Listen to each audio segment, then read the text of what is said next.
ओम शांति। हम मनन कर रहे हैं राजयोगी जीवन की आधारशिला ब्रह्मा भोजन। पिछले पार्ट में हमने चक्रधारी दीदी जो कि दिल्ली से हैं उनसे अनेक प्रश्न किए। अब इस पार्ट में आगे के प्रश्न करते हैं। प्रश्न: बाबा इकोनॉमी कैसे कराते थे? उत्तर: बाबा कहते थे उतना ही लो जितना आप खा सकते हैं, दोबारा ले लो या अपने पेट का पहले से मालूम होना चाहिए। लोभ ना हो कि अच्छा लगे तो खाते ही जाएं। बाबा बच्चों को सिखाता था कि कोई भी चीज़ कूड़े के डिब्बे में नहीं डालो। ऐसा ना हो कि रोटी बच गई, कूड़े के डिब्बे में डाल दी। 300-400 का संगठन है तो कभी कभी सब्जी स्वादिष्ट बनी है तो कोई कहता था आज मैं 3 रोटी खा लूँगा, और नहीं स्वाद लगी तो 2 रोटी ही खाएंगे। इससे रोटी या तो बच जाती थी या ख़त्म हो जाती थी। तो बाबा कहते थे यज्ञ में ना कम होना चाहिए ना बचना चाहिए। इसलिए एक बार ऐसा सिस्टम रखा जिसने जितनी खाई हैं बोर्ड पर अपने नाम के साथ रोटी लिख दो। हम 2 खाएंगे, 3 खाएंगे ताकि उतनी रोटी बने और वेस्ट ना जाए। बाबा नहीं चाहता था कि कोई बासी खाए, इसलिए ऐसा किया जाता था। सब अपनी अपनी थाली को राख से साफ करके रखते थे। माइयाँ उस समय नहीं होती थीं। किचन के लिए माई थी जो सफाई करती थी।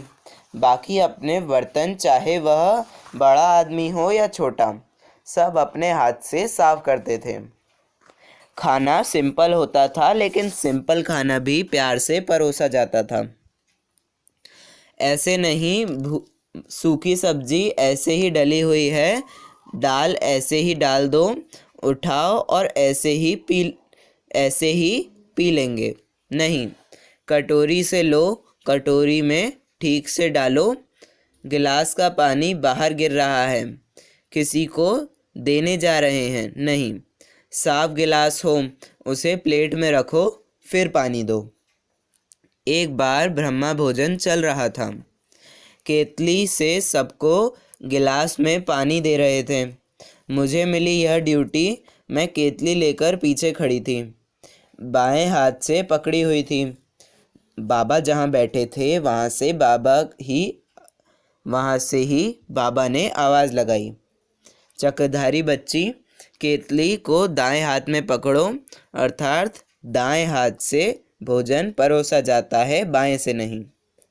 भोजन की आप कद्र करेंगे तो भोजन आपको कद्रवान बनाएगा। ऐसे सिखाते थे। अगला प्रश्न: दीदी, उन दिनों यज्ञ में खाना बनाने की इतनी सुविधाएं नहीं थी। लकड़ी जलती थी, भोजन बनता था और तेल होता था। तेल के ड्रम आते थे, उनमें से निकाल लेते थे। लेकिन सुविधाएं नहीं हैं ऐसा प्रतीत नहीं होता था। ऐसा लगता था बहुत कुछ है। भरपूर अनुभव होती थी, क्योंकि दाता बैठा है ना, तो उसके यज्ञ में भरपूरता बहुत लगती थी। केवल एक दाल, एक सब्जी ही रहती थी, लेकिन बहुत अच्छा लगता था। लकड़ी से रोटी बनती थी। कोई ये नहीं कहता था आँखों में धुआं लगता है। जो भी पार्टी आती थी वही बनाती थी। सब भोजन बहुत अच्छा बनता था। कांसे की थाली होती थी, कांसे की कटोरी, वे सोने के जैसे चमकदार बर्तन लगते थे। जब ग्रुप चला जाता था तो पेठा बनता था। टमाटर बहुत महंगा हो जाता था तो बाबा कहता था थोड़ा सा डालो। ज़रूरी थोड़े ही है, ज़्यादा डालना। उसकी जगह कुछ और खट्टा डाल दो। ऐसे भी नहीं कि ज़्यादा सस्ता है तो ढेर डाल दो, नहीं, उचित चीज़ डालनी चाहिए, ऐसा बाबा कहता था। संतुलन बना के संतुलन बना के रखता था हर चीज़ का। प्रश्न, भोली दीदी को बाबा ने अन्नपूर्णा टाइटल दिया है, उनमें ऐसी क्या विशेषता थी?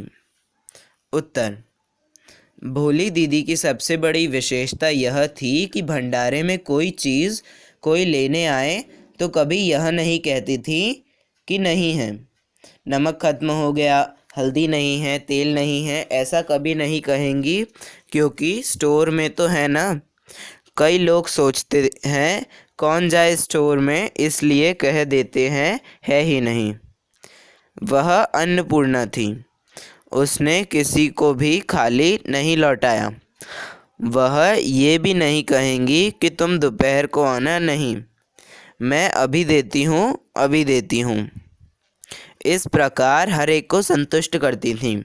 बाबा निमित्त टीचर को कहता था, पहले आए हुए जिज्ञासु खाना खा लें, उसके बाद आपको खाना है। वे खाएं तो आप देखें ठीक से खा रहे हैं। उनको कोई चीज़ पसंद नहीं आ रही है तो पूछो, कुछ और चाहिए? कुछ और बनवा दें, जिससे उनको लगे हम भगवान बाप के घर में आए हैं।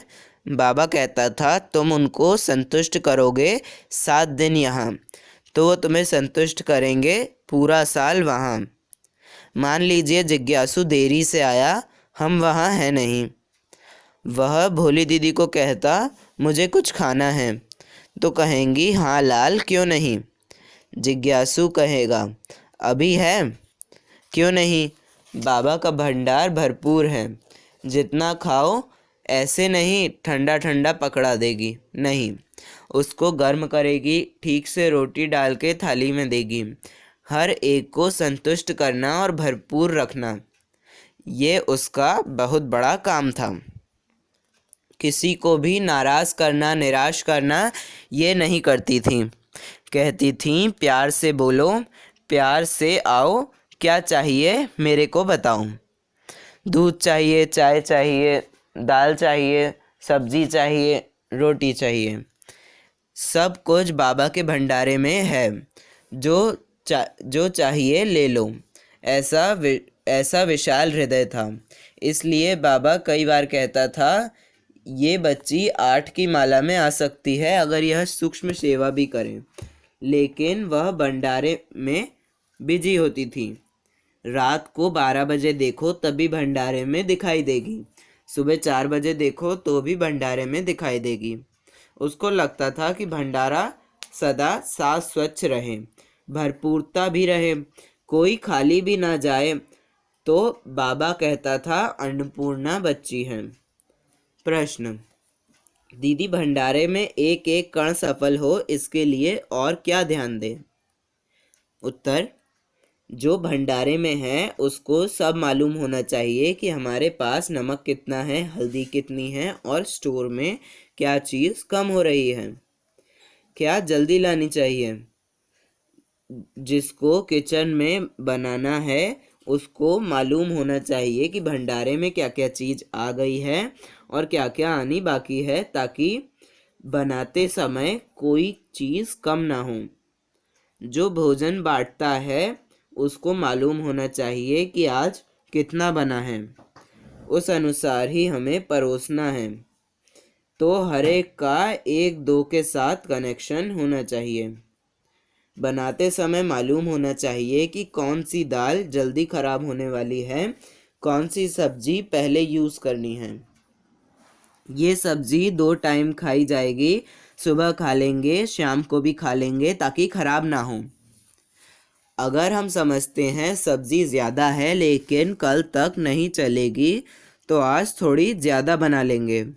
सेंटर पर कई भाई बहन सेवा में होते हैं, हम रोटी सब्ज़ी उन्हें भी खिला देंगे।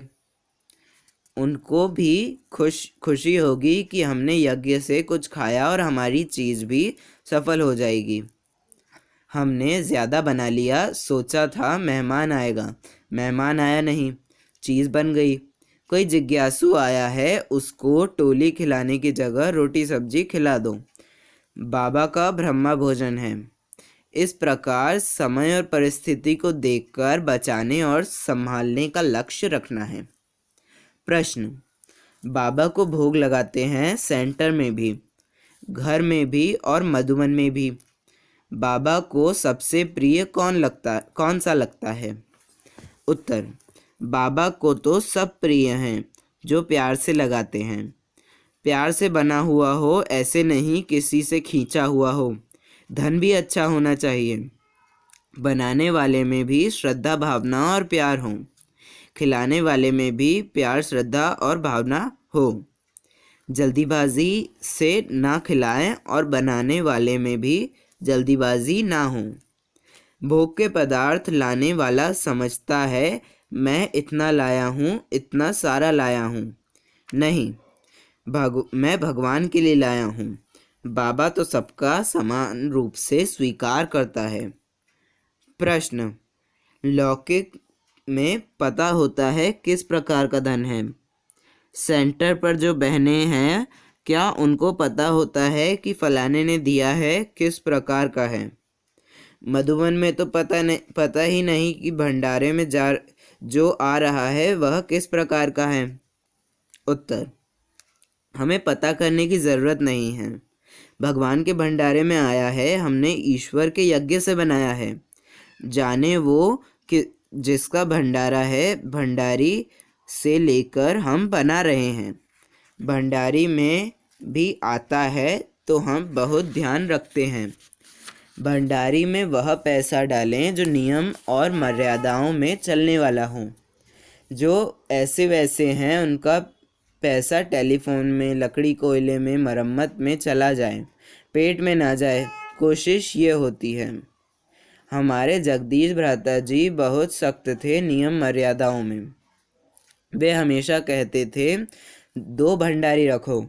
एक भंडारी में बाबा के अनन्य बच्चों का कणा दाना हो, दूसरी में जो कभी कभी आते हैं, सहयोगी हैं, उनका आवे। तीसरी भी है जो बस आए और कुछ ना कुछ यज्ञ में डाल गए। उस धन को उस अनुसार यूज़ करो।